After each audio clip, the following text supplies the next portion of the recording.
Hello friends, hope you all are fine. Today we are going to study our chapter number 3 of class 12th political science and the name of chapter is contemporary South Asia. Basically इस chapter के अंदर हम cover करेंगे जो south Asia countries हैं जैसे India, Pakistan, Nepal, इन सब देशों को हम इस चैप्टर के अंदर कवर करेंगे और इनका इंडिया के कंटेक्स्ट में क्या इम्पोर्टेंस है और क्या ये इंडिया के लिए महत्व रखते हैं या कैसे हमारे फॉरेन रिलेशंस इन देशों की वजह से इफ़ेक्ट होते हैं. Let us see all of the following points. So the first point is what is south Asia. South Asia है क्या? Let us C.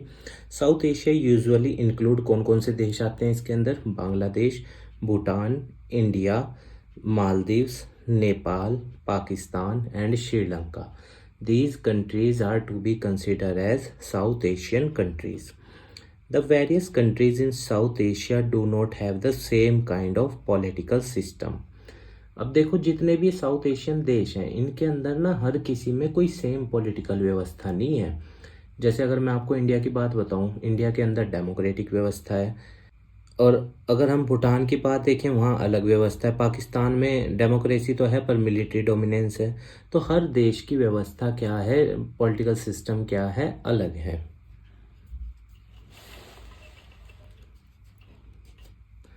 Pakistan and Bangladesh have experienced both civilian and military rulers. इन दोनों देशों ने उन शासकों को भी देखा है जो जनता के द्वारा चुने गए हैं और उन शासकों ने भी इन देशों में राज किया है जो किसके द्वारा मतलब मिलिट्रिकल कोप के द्वारा या मिलिट्रिकल जिनका इन्फ्लुएंस ज़्यादा था वो लोग. Nepal was a constitutional monarchy. ठीक है, ये संवैधानिक मोनार्की मतलब राजा का शासन भी है पर संविधान भी एग्जिस्ट करता था. But democracy has been established there. पर लोकतंत्र वहाँ जब जनता ने विरोध किया, आंदोलन हुआ और तो फिर वहाँ पे लोकतंत्र भी स्थापित हुआ. Democracy can also be seen in. लोकतंत्र हमें भूटान और मालदीव्स के देश में भी दिख सकता है. ठीक है, इन दोनों देशों में भी लोकतंत्र स्थापित है, डेमोक्रेटिक व्यवस्था है. The military and democracy in Pakistan. अब हम पाकिस्तान का सबसे पहले स्ट्रगल पढ़ेंगे कि पाकिस्तान के अंदर कैसे मिलिट्री का इन्फ्लुएंस बढ़ा और फिर कैसे वो कम हुआ और जनता की द्वारा चुनी गई सरकार आई. पर एक बात ध्यान रखिएगा, आज तक पाकिस्तान में कोई भी डेमोक्रेटिक गवर्नमेंट एक कंजिक्यूटिव टर्म पूरा नहीं कर पाई 5 साल का. ठीक है, चाहे वो फिर इमरान खान की सरकार हो या नवाज शरीफ की, किसी की भी. After Pakistan framed it's first constitution, general Ayub Khan, इनका नाम ध्यान रखिएगा, ये सबसे पहले वहाँ पे एडमिनिस्ट्रेशन इन्होंने स्थापित किया था. Took over the administration of the country and soon got himself elected. और इन्होंने अपने आप को डिक्लेयर कर दिया कि मैं मतलब शासक हूँ. There was popular dissatisfaction against his rule. और जनता इसके शासन व्यवस्था से, जनरल अयूब खान के शासन व्यवस्था से बहुत परेशान थी. क्योंकि देखिए जनता के द्वारा जब चुना गया रूलर है ही नहीं और जनता के ऊपर शासन करेगा तो जनता इससे खुश कैसे होगी. ठीक है. After this general Yahya Khan, अब जब वो उसको जनता ने सत्ता से उतार दिया तो जनरल याया खान ने मतलब सत्ता अपने कंट्रोल में ले ली. During Yahya's military rule Pakistan faced Bangladesh crisis, जो 1971 में हुए थे. बांग्लादेशियों ने विरोध किया था इनका, जो मतलब ईस्ट पाकिस्तान के लोगों ने. फिर हमने भी रशिया की मदद लेके ईस्ट पाकिस्तान वालों को आज़ाद कराया था और फिर वो क्या बना, बांग्लादेश. तो ये भी इसी के वक्त हुआ था, जनरल याया खान के वक्त. And after a war with India in 1971, east Pakistan broke away. East Pakistan west Pakistan से क्या हो गया, अलग हो गया और एक इंडिपेंडेंट देश बन के उभरा और इसको क्या कहा जाने लगा, बांग्लादेश. ठीक है. After this a government was formed under the leadership of. अब जब इसकी याया खान के बाद जुल्फ़िकार अली भुट्टो, इनके नेतृत्व में पाकिस्तान में सरकार बनती है दोबारा से. 1971 से 77 तक वो सरकार चलती है. जनरल जिया उल हक, अब ये क्या करता है 77 में, भुट्टो को हटा देता है. तो देखो सबसे पहले अयूब खान, फिर याया मतलब जनरल याया, फिर जुल्फ़िकार अली भुट्टो और फिर जुल्फ़िकार अली भुट्टो के बाद जिया उल हक ने अपनी सरकार बनाई. General Zia faced a pro democracy movement, पर जब ये शासन में चला रहा था तो उस वक्त पाकिस्तान में मतलब लोकतांत्रिक आंदोलन चलाए गए 1982 से। An elected democratic government was, और जनता के द्वारा चुनी गई सरकार भी स्थापित की गई 1988 में, जो किसके द्वारा चलाई गई, बेनज़ीर भुट्टो। ठीक है, जुल्फ़िकार अली भुट्टो याद रखना, सबसे पहले जनरल अयूब खान, फिर याया, फिर जुल्फ़िकार अली भुट्टो, फिर ज़िया उल हक और फिर उसके बाद Benazir Bhutto. After this she had to face competition from the Pakistan Peoples Party and the Muslim League. पर बेनज़ीर भुट्टो के सामने दो कंपिटिटर थे ये दोनों पार्टी के, क्योंकि अब डेमोक्रेटिक व्यवस्था स्थापित करी जा रही है तो डेमोक्रेसी में कभी भी सिंगल पार्टी सिस्टम तो होता ही नहीं, जाहिर सी बात है मल्टी पार्टी सिस्टम रहता है। फिर इन 1999 the army stepped in again, army वापस आती है और जनरल परवेज मुशर्रफ ये किसको हटा देता है, प्राइम मिनिस्टर नवाज शरीफ को। दोबारा से मिलिट्री का मतलब स्थापना हो रही है देखो पाकिस्तान में फिर से। इन 2001 में जनरल परवेज मुशर्रफ अपने आप को देश का राष्ट्रपति घोषित कर देता है। देखो कितना अनडेमोक्रेटिक काम हो रहा है उस देश में। तो वही तो बात है, जहाँ पे मिलिट्री का इन्फ्लुएंस पॉलिटिकल व्यवस्थाओं में, इंस्टीट्यूशन में ज़्यादा होता है ना, वो देश कभी भी तरक्की नहीं कर पाता। तभी तो आज देखो पाकिस्तान इकोनॉमिक क्राइसिस के हालात पे पहुंच चुका है। क्यों? Just because of failure of political institution और गवर्नमेंट पॉलिसीज़। सिंस 2008 से डेमोक्रेटिकली इलेक्टेड लीडर्स जो हैं वो पाकिस्तान में रूल कर रहे, पर देखो जनता के द्वारा चुना गया शासक भी 5 साल नहीं पूरे कर पा रहा अपना टेन्योर। ये व्यवस्था है उस देश की। Factors that have contributed to Pakistan failure in building. अब उन फैक्टर्स के बारे में पढ़ते हैं जो जो रेस्पॉन्सिबल हैं एक बेकार लोकतंत्र के स्थापित होने में पाकिस्तान के अंदर। The social dominance of the military, क्योंकि मिलिट्री की डोमिनेंस सोसाइटी में क्या है, बहुत ज़्यादा है। Clergy and land owning aristocracy has lead to the, देखो जो ये लोग होते हैं ना क्लर्जी लोग या पैसे वाले लोग, तो जिन लोगों का इन्फ्लुएंस सोसाइटी में ज़्यादा होता है वो कभी भी डेमोक्रेसी स्थापित नहीं करना देना चाहते, क्योंकि उनको पता है कि अगर लोकतंत्र स्थापित हो गया सबसे पहले हमारी ही पावर्स जाएंगे हमारे हाथ से। इसलिए ये लोग जो हैं मिलिट्री का लोग या क्लर्जी या जिनके पास ज़मीनें बहुत ज़्यादा थी, ये रजिस्ट करते थे वहाँ पे। फ्रिक्वेंट ओवरथ्रो, ये क्या करते थे, इलेक्टेड गवर्नमेंट को सत्ता से हटा देते थे और फिर मिलिट्री शासन वापस से स्थापित कर देते थे पाकिस्तान में। Pakistan conflict with India has made the pro military groups more powerful. और जो ये जो ग्रुप हैं इनके मतलब जैसे कह सकते हैं ये जो अपने ग्रुप बना लेते हैं क्या, ट्रेनिंग व्रेनिंग देते हैं ये लोग, तो इंडिया के साथ कन्फ्लिक्ट होने के बाद इनके ग्रुप और ज़्यादा एक्टिव हुए और फंडिंग्स भी उन्हें और ज़्यादा होने लगी। The lack of genuine international support, और इस देश को कभी भी इंटरनेशनल सपोर्ट ज़्यादा नहीं मिला डेमोक्रेसी स्थापित करने के लिए, क्योंकि दुनिया भर में आप जानते हो इस देश की छवि किस तरह रिप्रेजेंट है, क्योंकि इनके कारनामे ही ऐसे हैं।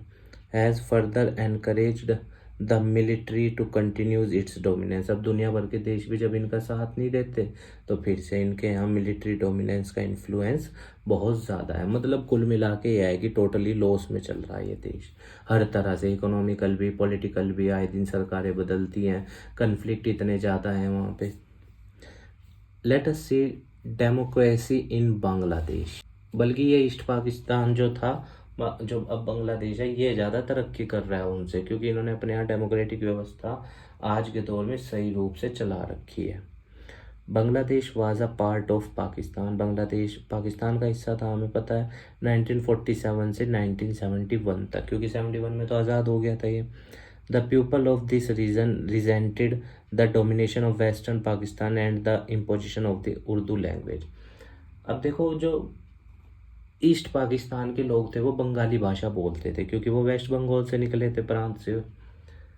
अब जो वेस्ट पाकिस्तान वाले थे वो ज़बरदस्ती इनके ऊपर अपनी उर्दू भाषा थोपना चाहते थे, या इनके भले की पॉलिसीज़ नहीं बनाते थे इनके डेवलपमेंट की। तो इन लोगों ने, ईस्ट पाकिस्तान वालों ने कहा कि यह मतलब विरोध किया कि हमें इन वेस्ट पाकिस्तान वालों के साथ रहना ही नहीं है और आज़ाद होना है। और सबसे नज़दीकी जो इनका पड़ोसी देश था वो कौन थे? हम थे। तो इसने हमसे मदद मांगी थी और आप देखो हमने रशिया की मदद लेकर इनको क्या किया, आज़ाद कराया था। After the partition, they began protest against the unfair treatment meted out to the Bengal culture and language. अब पार्टीशन होने के बाद जो यहाँ के लोग थे उन्हें बहुत समस्याएं फेस करनी पड़ी। क्यों? क्योंकि जो वेस्ट पाकिस्तान वाले थे वो इन बंगाली लोगों के कल्चर को दबाने की कोशिश कर रहे थे, उनके भाषा को तो दबाने की कोशिश करी इन्होंने, जिसकी वजह से क्या हुआ, ईस्ट पाकिस्तान वाले लोगों ने फिर विद्रोह किया। शेख मुजीबुर रहमान, अब इनका नाम ध्यान रखिएगा, ये पॉपुलर स्ट्रगलर थे जिन्होंने वेस्ट पाकिस्तानी डोमिनेशन के खिलाफ आवाज़ उठाई। ईस्ट पाकिस्तान वाले रीजन में इन्होंने आवाज़ उठाई थी और विद्रोह किया। इन 1970 इलेक्शन हुए। The Awami League under Sheikh Mujibur Rahman सारी सीट्स जीत गई ईस्ट पाकिस्तान के अंदर। बट गवर्नमेंट जो वेस्ट पाकिस्तान वाली थी उन्होंने इनकी असेंबली बनाने से, किनकी, ईस्ट वालों की, या इन्हें पावर देने से मना कर दिया कि तुम्हें कोई पावर नहीं दी जाएगी। अब देखो ये भी अनडेमोक्रेटिक काम है। जब वो इलेक्शन में जीत के आए हैं तो उनको पावर दो, उनको असेंबली में हक दो, सीट्स दो। पर इन्होंने वेस्ट पाकिस्तान वालों ने मना कर दिया। Under the military rule of general Yahya Khan the Pakistan army try to suppress the mass movement of Bengali people. अब याया खान सबसे पहला था, हमें पता है। तो उसके नेतृत्व में जो पाकिस्तान की मिलिट्री थी वेस्ट पाकिस्तान की, उन्होंने ईस्ट पाकिस्तान वाले या बंगाली लोगों की आवाज़ को दबाने की कोशिश की और थाउजेंड्स लोग मारे गए। इतनी बहुत बड़ी संख्या में लोगों को मारा गया वेस्ट पाकिस्तान वाली आर्मी ने। The government of India supported the demand, तो गवर्नमेंट ऑफ इंडिया ने सपोर्ट किया इनको, ईस्ट पाकिस्तान वालों को, फॉर देयर इंडिपेंडेंस, उन्हें आज़ाद कराने के लिए। और उन्हें फाइनेंशियली भी मदद करी हमारे भारत ने और मिलिट्रिकल मदद भी हमने दी उन्हें, ताकि वो लोग वेस्ट पाकिस्तान से आज़ाद हो जाएं। अच्छा, अब हमारा क्या फ़ायदा था इसमें? क्योंकि आप जानते हो हम बांग्लादेश के साथ बहुत बड़ी संख्या में बॉर्डर इशू, मतलब बहुत बड़ा बॉर्डर शेयर करते हैं कई राज्यों का। अब एक साइड से तो वेस्ट पाकिस्तान आए दिन डिस्प्यूट होते हैं बॉर्डर पे, आपको पता है। तो इसलिए दूसरी तरफ से ना हो उससे, क्योंकि इसके पाकिस्तान के तो देखो शुरू से ही हालात ऐसी ही थी, जब से आज़ाद हुआ, लड़ने वाले या वो सब चीज़ें। तो जो बॉर्डर इशू ईस्ट पाकिस्तान की तरफ से ना हो, इसलिए हमने उसको आज़ाद कराया, किससे? वेस्ट पाकिस्तान से। This resulted in a war. अब जब आज़ाद कराया तो फिर वेस्ट के साथ वॉर तो होना ही था, वेस्ट पाकिस्तान वालों के साथ। This resulted in a war between India and Pakistan, मतलब west Pakistan, in December 1971 that ended.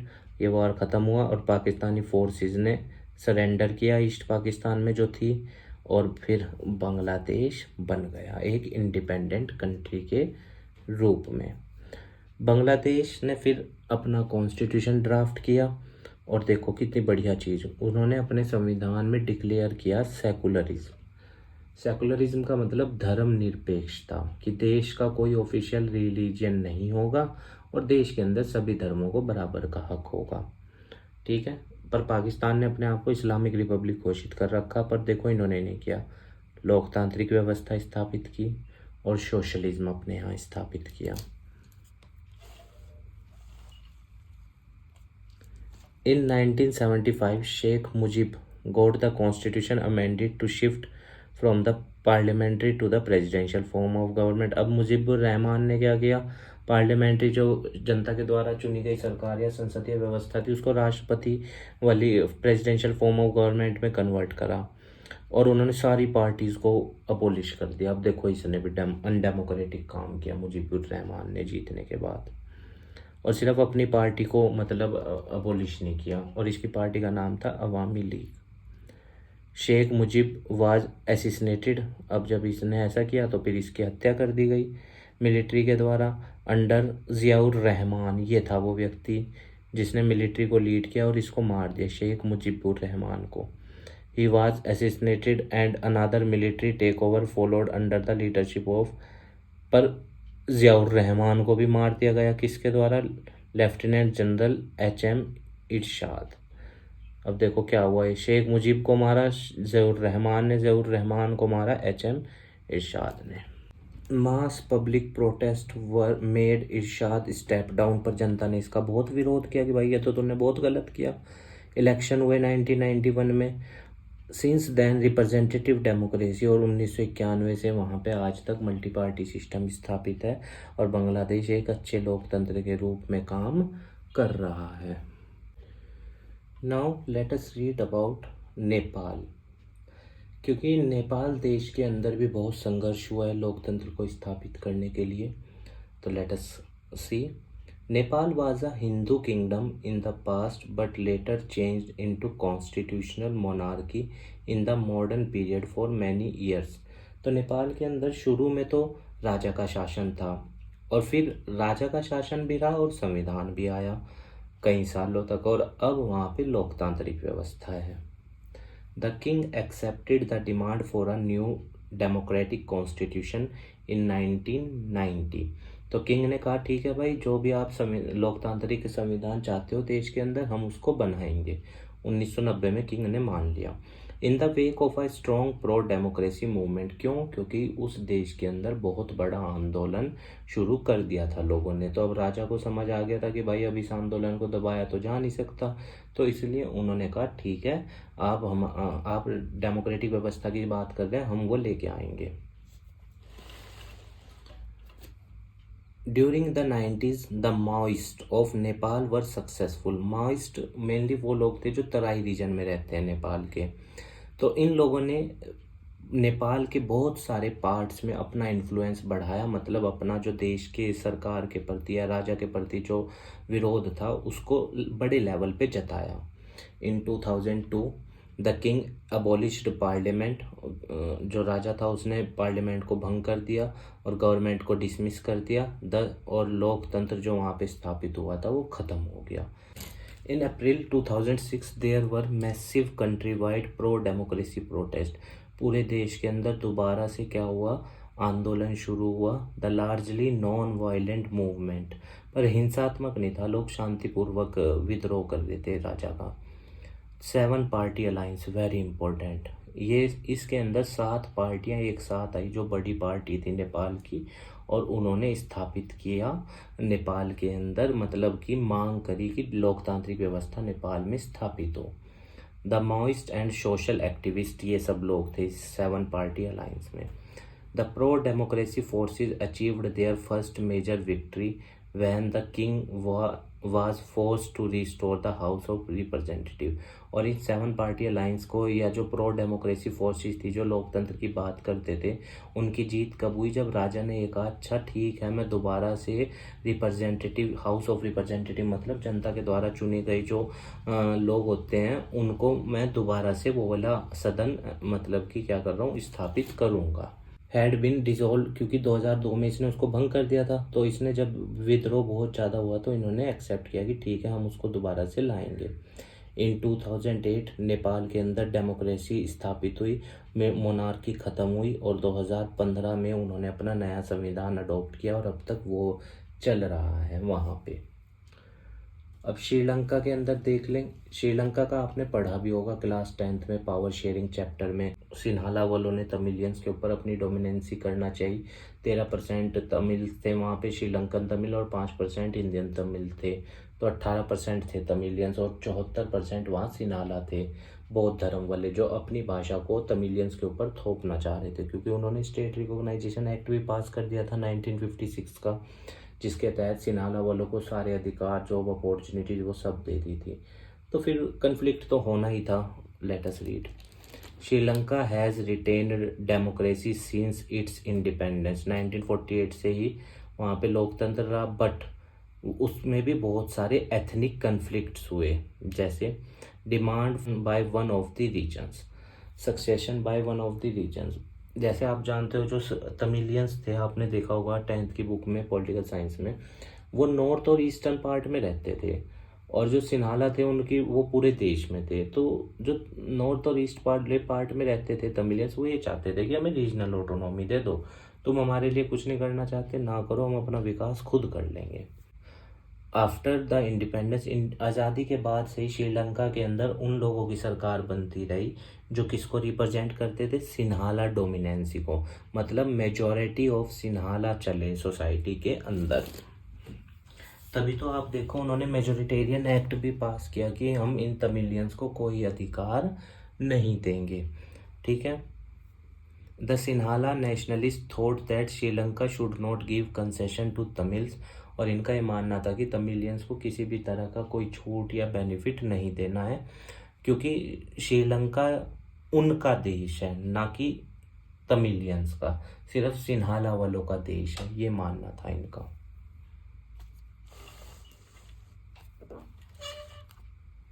From 1983 onward, the militant organization the Liberation Tigers of Tamil Eelam LTTE, अब ये ध्यान रखना, Liberation Tigers of Tamil Eelam, अब ये जो पार्टी थी ये मांग करने लगी, ठीक है तुम हमें अधिकार नहीं देना चाहते, मत दो, हमें हमारा अलग देश दे दो, जिस इलाके में नॉर्थ और ईस्ट वाले में हम तमिलियंस रह रहे हैं हमें अलग कर दो अपनों से, मतलब कि अपने देश से, हम तुम्हारे साथ रहना ही नहीं चाहते जब तुम हमारे डेवलपमेंट की बात ही नहीं करते। बात तो ठीक थी। Has been fighting an armed struggle, इन्होंने लड़ाई लड़ी इन सिन्हाला वालों के साथ with in the army of Sri Lanka and demanding Tamil Eelam, मतलब सेपरेट स्टेट फॉर तमिलियंस। ठीक है, तमिलियंस के लिए अलग देश। The LTTE controls the north eastern part of Sri Lanka, क्योंकि आप जानते हो तमिलियंस नॉर्थ ईस्ट पार्ट में ही थे देश के, इसलिए उस इलाके में LTTE का ज़्यादा कंट्रोल था, ज़्यादा सपोर्ट था उसको। In 1987, the government of India signed to accord with Sri Lanka and sent troops to establish relations between the Sri Lankan government and the Tamilians. तो 1987 में इंडिया की गवर्नमेंट ने श्रीलंका के साथ एक एग्रीमेंट साइन किया और हमने अपनी मिलिट्री को वहाँ भेजा ताकि वहाँ शांति स्थापित करी जा सके और जो सिविल वॉर हो रहा है उसको भी रोका जा सके। सिविल वॉर तक पहुँच गई थी सिचुएशन, क्योंकि देखो जब भाई मान लो तमिलियंस भी तो इंसान ही थे, उन्हें भी तो हक की जरूरत थी बराबर में, पर सब कुछ किसको मिल रहा था, श्रीलंका उनको सिन्हाला वालों को, तो इसलिए उन्होंने डिमांड करी और कन्फ्लिक्ट भी हुआ, सिविल वॉर भी हुआ। इन 1989 the Indian peace keeping forces जो गई थी pulled out of Sri Lanka without attaining it's objective, ये जो फोर्सेस गई थी श्रीलंका के अंदर ये वापस आ गई और श्रीलंका में कोई शांति स्थापित नहीं हुई थी, मतलब जो ये ऑब्जेक्टिव लेके गई थी फोर्सेस वो पूरा नहीं हुआ।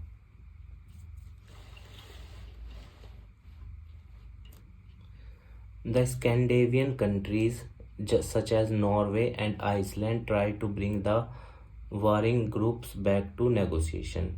ठीक है, अब इन स्कैंडिनेवियन कंट्रीज जो ये देश थे इन्होंने ट्राई भी किया कि भाई श्रीलंका का मसला सॉल्व हो जाए, पर नहीं हो पाया।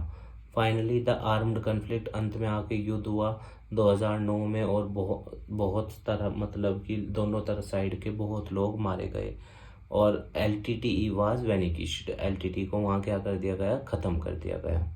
Despite of the conflict Sri Lanka has registered considerable economic growth, अब इतना कन्फ्लिक्ट था वहाँ पे फिर भी श्रीलंका ने बहुत तरक्की करी, क्योंकि श्रीलंका का मेन जो फंड्स है वो किससे आता है, टूरिज्म सेक्टर से। ग्रोथ करी और हाई ह्यूमन डेवलपमेंट इंडेक्स भी श्रीलंका का बहुत अच्छा है, छोटा देश है 2-2.5 करोड़ की आबादी का।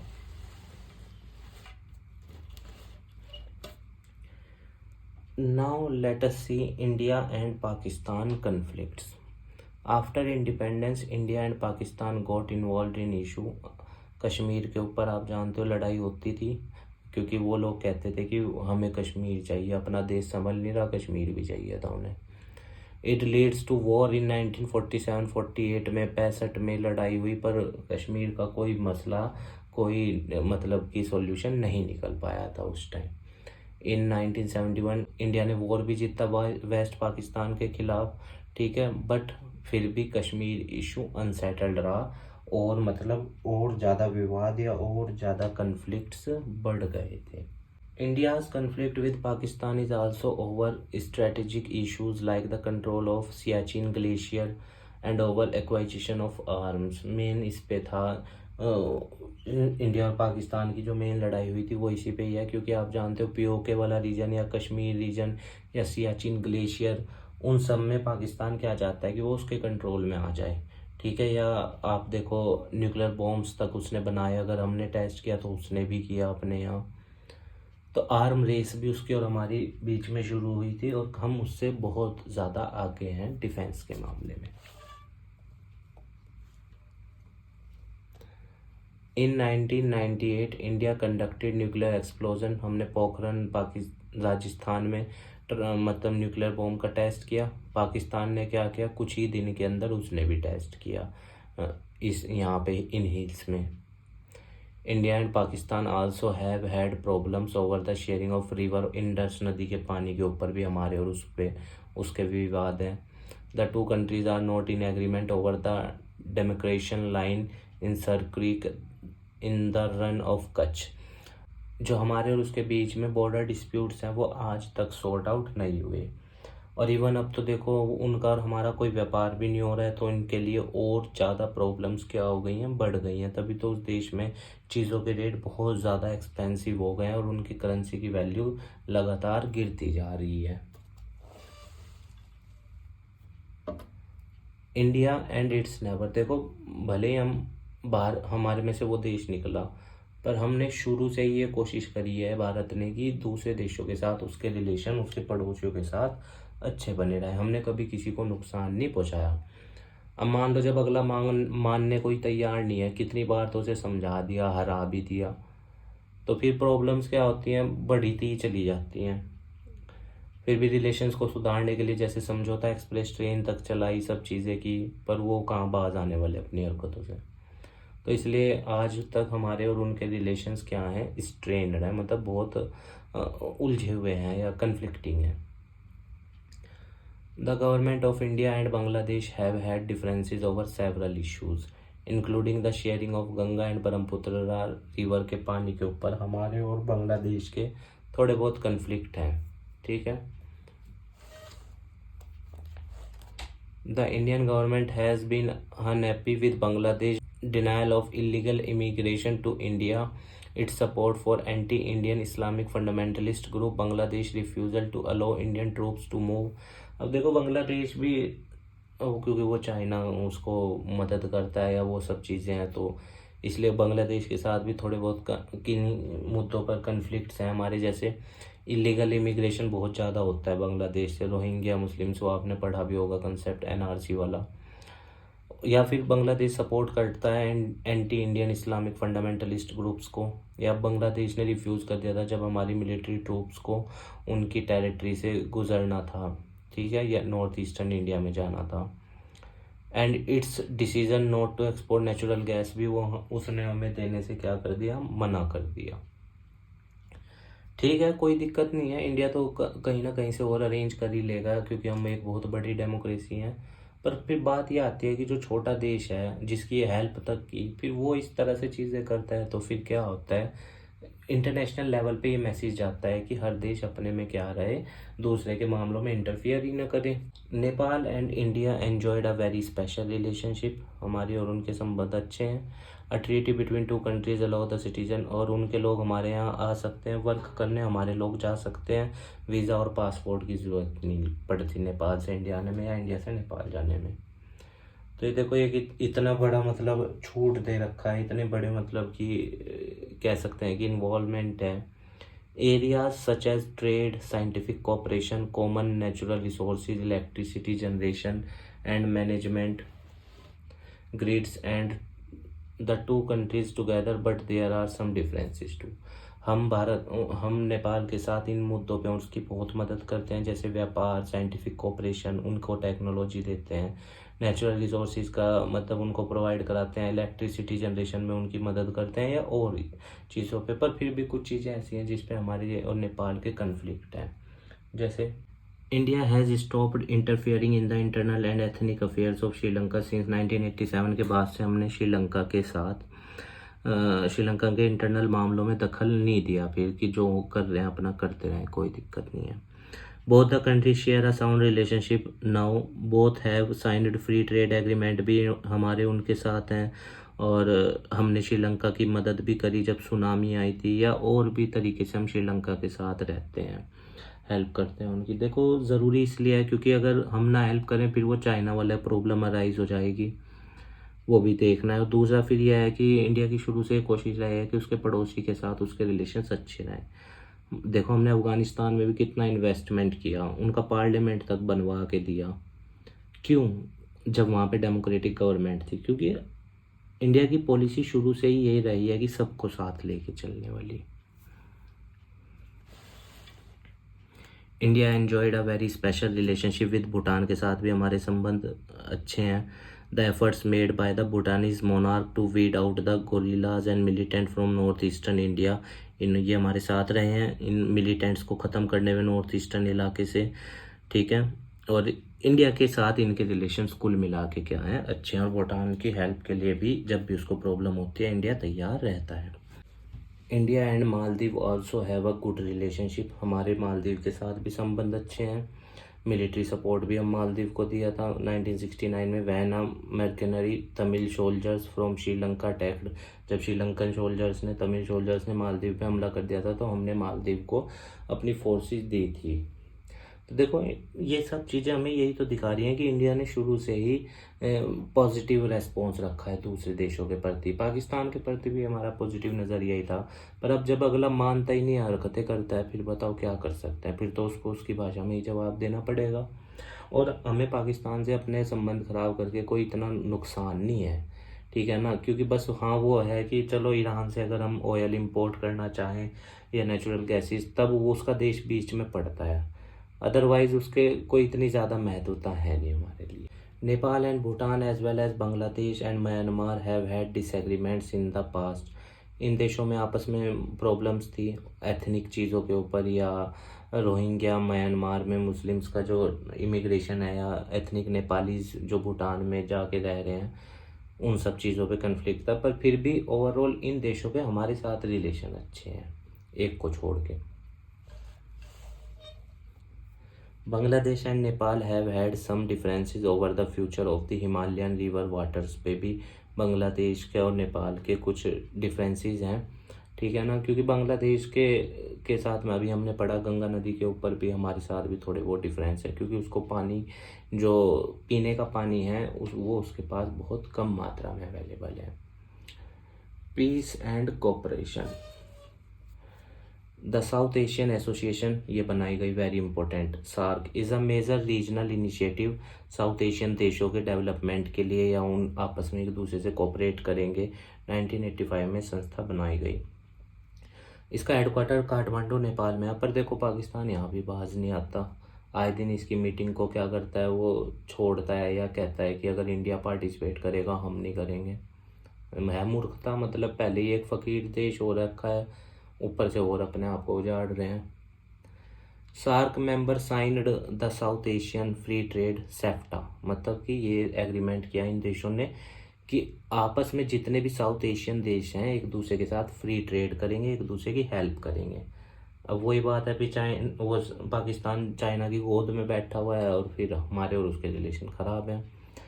विच promise the formation of free trade zone बनाएंगे साउथ एशियन देशों में, यही जो हमने अभी पढ़े, भूटान, नेपाल, इंडिया, श्रीलंका, पाकिस्तान, मालदीव्स, ये देश आपस में एक दूसरे से व्यापार करेंगे और फ्री ट्रेड करेंगे, मतलब कि टैक्स फ्री, टैरिफ बैरियर्स नहीं लगाएंगे। SAFTA was signed in 2004 and came into effect, 2006 में लागू हुआ। और इसका मेन मोटो क्या था, टैरिफ्स को कम करना जो व्यापार के ऊपर इस साउथ एशियन रीजन में लगते हैं उनको, ताकि ये जो साउथ एशियन डेवलपिंग कंट्रीज़ हैं ये अपना विकास कर सकें। पर कुछ हमारे पड़ोसी हैं जैसे वो इस चीज़ से खुश नहीं है सेफ्टा से, और वो दखल देते हैं, चाइना की बात कर रहे हैं, मार्केट में इन्फ्लुएंस करते हैं, पॉलिटिकली रिसोर्सेज दे के, लालच दे के, जैसे पाकिस्तान को वो इकोनॉमिक कॉरिडोर का लालच दे रखा है या और डेवलपमेंट प्रोजेक्ट्स का लालच दे के अपनी तरफ मिला रखा है। तब वो पाकिस्तान प्रॉब्लम बनता है ना, क्योंकि वो साउथ एशिया का हिस्सा है, सेफ्टा का भी मेंबर, सार्क का भी मेंबर है, पर वो ये पॉलिसी सही से लागू नहीं होने दे पाता है फिर, क्योंकि वो चाइना की गोद में बैठा है। A commercial presence in their countries, ठीक है। चाइना की बात है, मतलब कि चाइना हर देश में कमर्शियली व्यापार के जरिए क्या है, प्रेजेंट है। इवन इंडिया में भी उसका बहुत बड़ी मात्रा में इंपोर्ट किए जाते हैं गुड्स, और एक्सपोर्ट की संख्या क्या है, बहुत कम है। Although India Pakistan relations are of conflict and violence, there have been a series, बहुत कोशिश की उन्हें समझाने की, मानने को तैयार नहीं है पाकिस्तान वाले, इसलिए हमारे और उनके रिलेशन आज भी खराब है। China and the United States remain key players in South Asian politics में, ये दोनों बहुत इफ़ेक्ट करते हैं, जैसे चाइना पाकिस्तान को या नेपाल को या श्रीलंका को या मालदीव भूटान, इनको इन्फ्लुएंस करता है। और अमेरिका और हमारे रिलेशंस हैं। सिनो Indian relations have improved significantly in the last 10 year, but China strategic partnership with Pakistan, और हमारे चाइना के रिलेशन अच्छे भी हुए थे। चाइना के साथ हमने बहुत संधि भी की, नारा भी दिया गया चीनी हिंदी चीनी भाई भाई, पर फिर भी जब से चाइना के पाकिस्तान के साथ संबंध या इन्फ्लुएंस ज़्यादा है, तो उसका हमारे साथ रिलेशंस क्या है, ख़राब है। चाहे यूएन सिक्योरिटी काउंसिल में भी देख लो, चाइना हमारे को सपोर्ट ना करके पाकिस्तान को सपोर्ट करता है। The US had relation with both India और पाकिस्तान के दोनों के साथ हैं। कोल्ड वॉर के बाद यूएस के रिलेशन पर पाकिस्तान के साथ बहुत कम है और ख़राब रिलेशन है, इंडिया के साथ बहुत अच्छे। तो ओवरऑल कुल मिला के इस चैप्टर का सार यह है कि देखो, इंडिया ने अपने फॉरेन रिलेशन शुरू से ही दूसरे देशों के साथ अच्छे बनाने की रखने की कोशिश की है, चाहे वो कोई भी देश हो। हमने पाकिस्तान को हमेशा शुरू से अपने फ्रेंड की तरह ट्रीट करना चाहा, पर उसने हर बार धोखा ही दिया। चाहे अब चाइना वाले के साथ उसका कंसेप्ट देख लो, या इंटरनेशनल टेररिज्म फैलाने में देख लो, या और प्रॉब्लम्स जो हैं उस देश में। तो उम्मीद है गाइज, तो कहने का मतलब यही है कि इतने सारे इंटरनेशनल एसोसिएशन संगठन बनाए जाते हैं डेवलपमेंट के लिए, पर कुछ देश अपने फ़ायदे के लिए या कुछ लोग उन चीज़ों को क्या करते हैं, बेकार बनाने में लग जाते हैं। ठीक है, तो उम्मीद है गाइज आपको चैप्टर समझ में आया होगा। हमारे काम को सपोर्ट करने के लिए वीडियो को लाइक कीजिएगा, अपने दोस्तों के साथ शेयर कीजिएगा, और हमारे चैनल को भी सब्सक्राइब कर दीजिएगा। और जो भी आपकी इस चैप्टर से रिलेटेड क्वेरी आप हमें कमेंट बॉक्स में बताना, हम उसका आंसर देने की पूर्ण रूप से कोशिश करेंगे। आप स्वस्थ रहिए, खूब लाइफ में आगे बढ़िए, यही हमारी मनोकामना। इस देश को अच्छा बनाइए, समाज को अच्छा बनाइए, और अपने लिए सोसाइटी में जगह भी बनाइए। और जितनी ज़्यादा हो सके बोर्ड आंसर राइटिंग प्रैक्टिस ज़रूर कीजिएगा, प्रीवियस ईयर क्वेश्चंस भी कीजिए, उससे आपको बोर्ड में अच्छे आंसर्स लिखने में हेल्प मिलेगा। ठीक है स्टूडेंट्स, धन्यवाद।